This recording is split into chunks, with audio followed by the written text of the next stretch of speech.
Ezekiel speaks to a people who have believed that their hope is gone completely. Why? Because they're no longer in the Israel that they were promised. They're surrounded by graves. God answers them with a promise, but the promise sounds impossible. Through Ezekiel, God tells them, I'm going to open up your graves. I will open your graves and bring you back.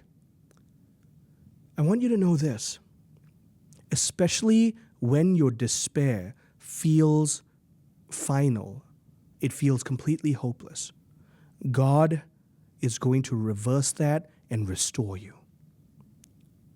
St. Paul shares the same truth. He uses even deeper language. He says that the Spirit who raised Jesus from the dead dwells within us. I need you to pay attention to that. That same Spirit who raised Jesus from the dead, that same Spirit dwells within you and me.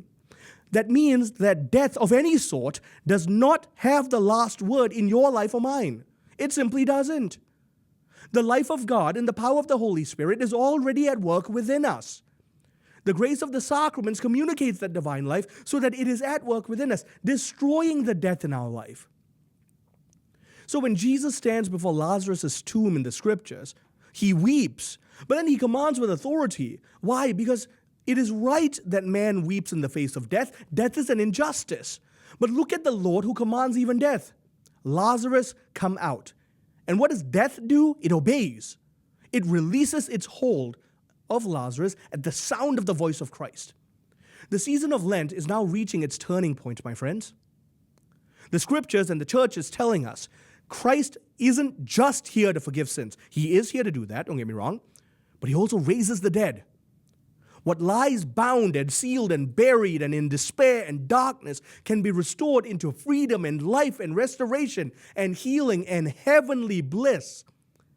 And that's why the command of God, the voice of God echoes throughout the season of Lent. Come out. The Lord of life commands us.